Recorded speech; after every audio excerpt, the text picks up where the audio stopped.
Berarti udah dekat banget nih. Jadi akan lebih dekat dengan Pak Presiden? Maksudnya dalam artian apa dulu?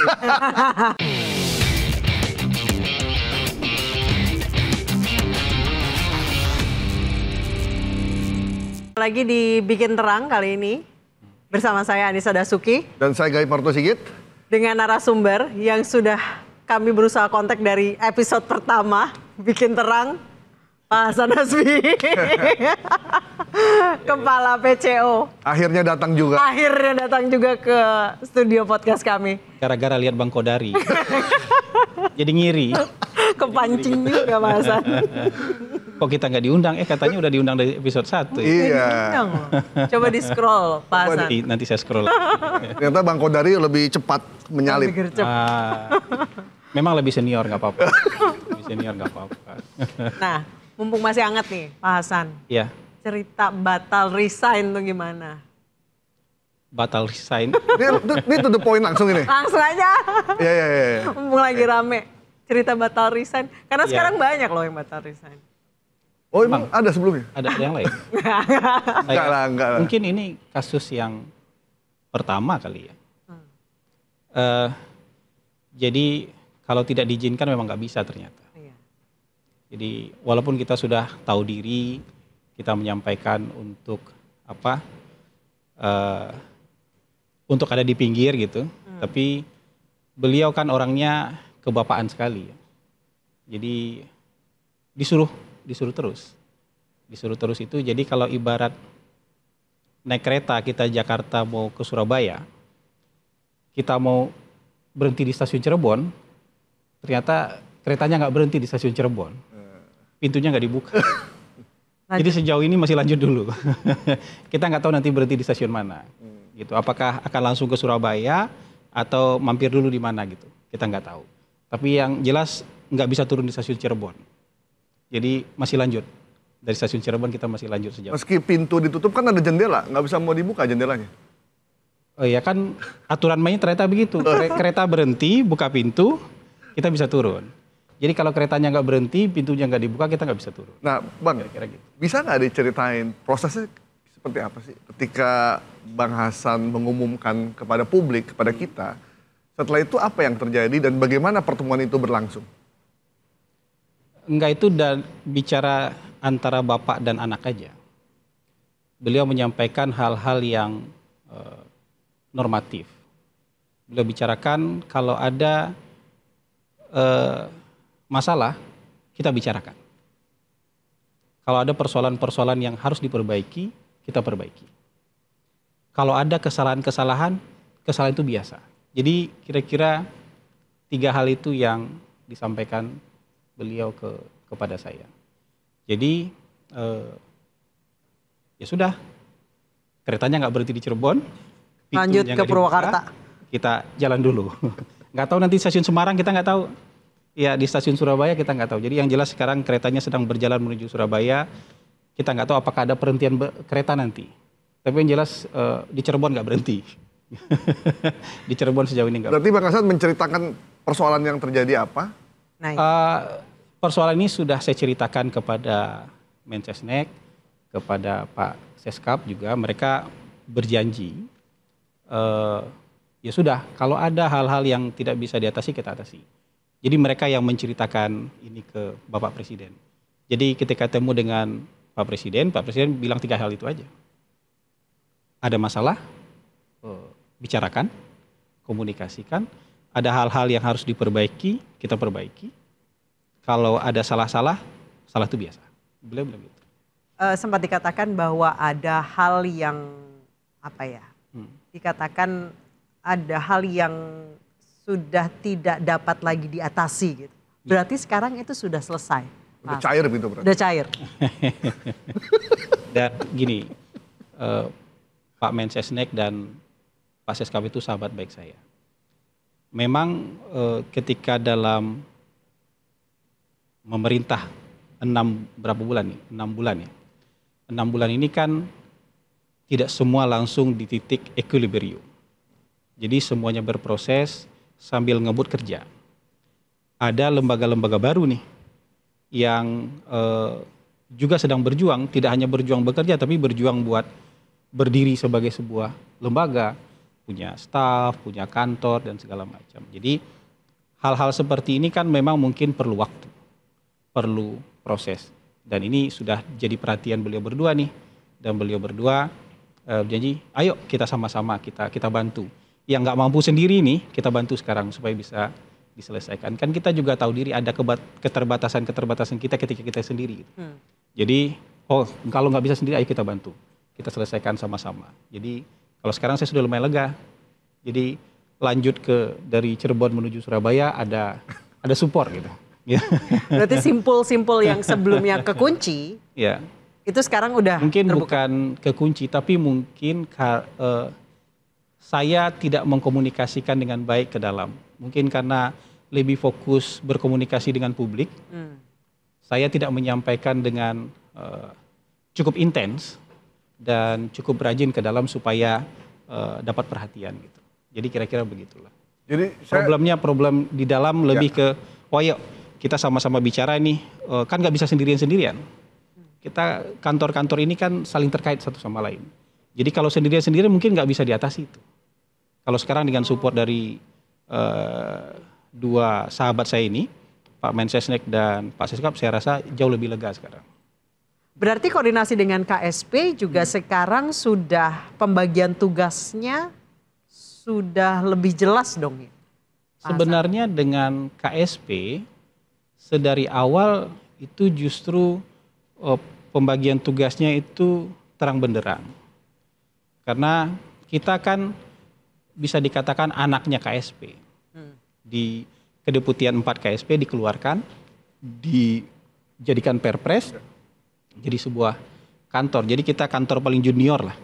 Di Istana itu kita kantor paling junior. Ada kantor Setnek, ada kantor KSP, ada kantor komunikasi Presiden. Nah, fungsi yang diambil dari KSP itu adalah fungsi diseminasi dan komunikasi publik tadi.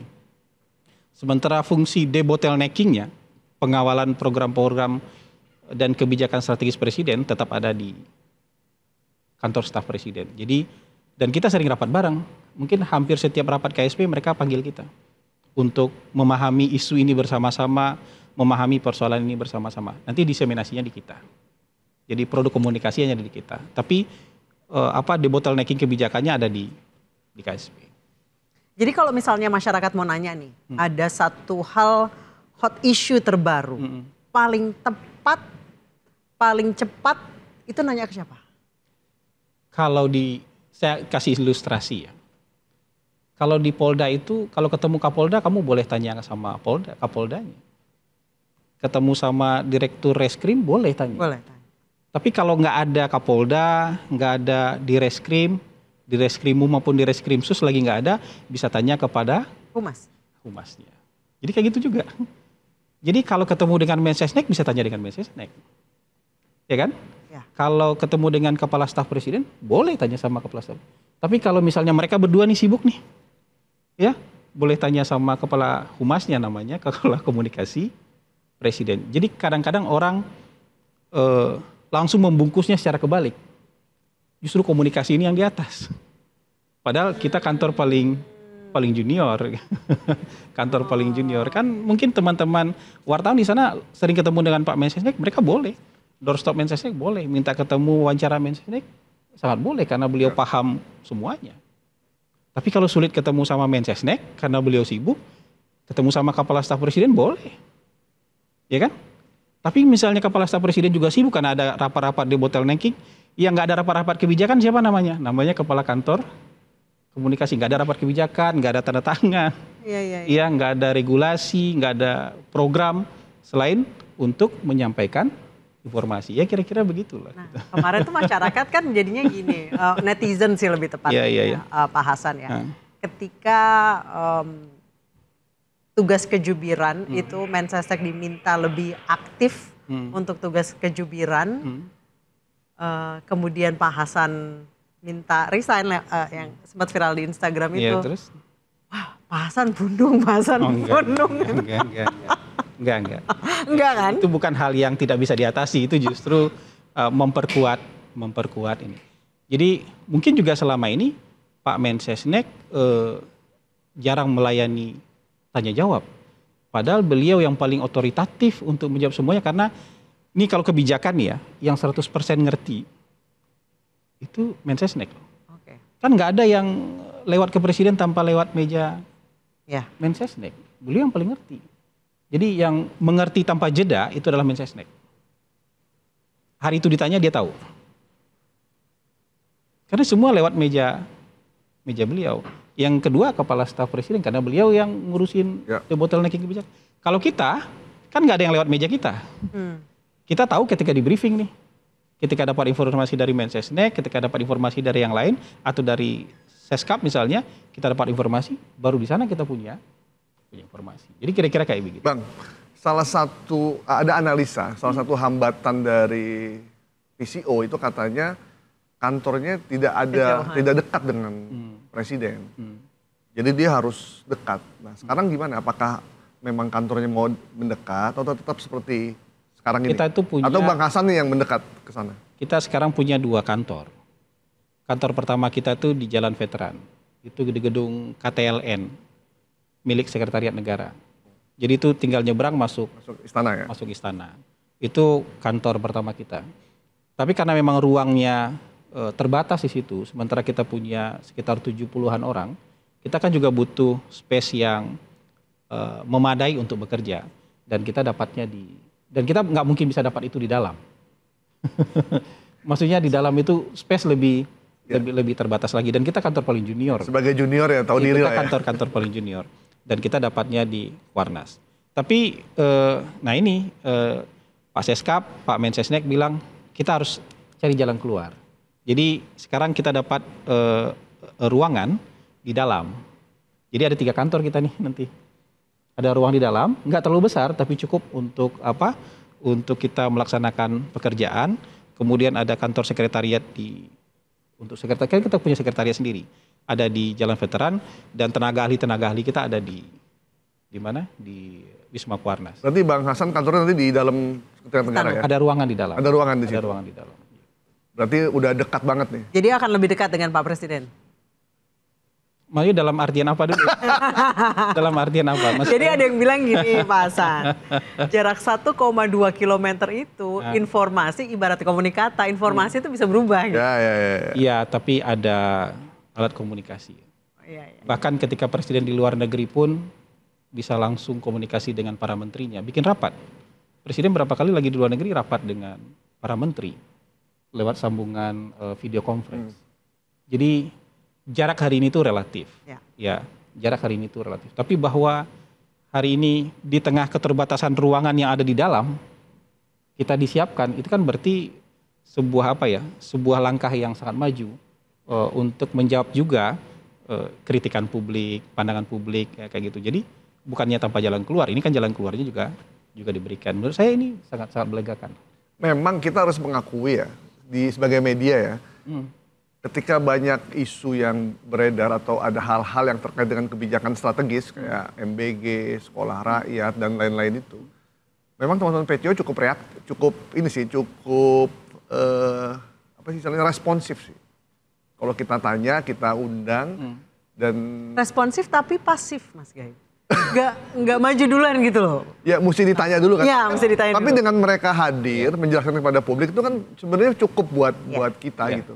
Kalau kita mungkin paling sering ngedeploy para tenaga ahli utama, para juru bicara.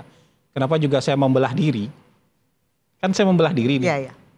Membawa beberapa para jubir itu supaya bisa mengakomodasi kebutuhan teman-teman media terhadap informasi dan sumber informasi yang cepat dan aktual. Karena kalau saya sendiri pasti nggak bisa melayani sebegitu banyak interview.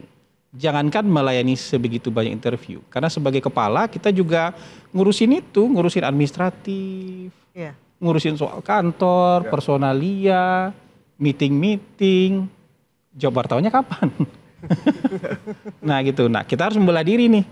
Ada tenaga ahli utama yang kita tugaskan untuk bicara-bicara ke media. Sejauh ini mungkin nggak seluruhnya bisa kita penuhi, tapi saya rasa sebagian besar permintaan teman wartawan bisa kita penuhi. Kecuali, isu yang sangat teknis, Isu yang nanti saya kasih contoh. Isu yang sangat teknis yang membutuhkan kemampuan teknokratis tinggi, kita belum dapat informasi sebelumnya. Kita arahkan ke kementerian terkait. Misalnya urusan-urusan perjanjian dengan negara lain, ada urusan hubungan diplomatik dengan negara lain, kita minta Kementerian Luar Negeri yang maju. Kalau ada hal-hal yang sifatnya misalnya kayak kemarin teman-teman ojol minta ada aspirasi yang sangat teknis, kita minta teman-teman Kementerian Perhubungan untuk maju karena bahan mereka jauh lebih lengkap dan lebih cepat. Kita pasti juga bisa dapat bahan itu, tapi butuh waktu dikirim dari kementerian ke kita. Jadi kalau mendesak ya kita minta dan kita mohon teman-teman kementerian yang maju ke depan.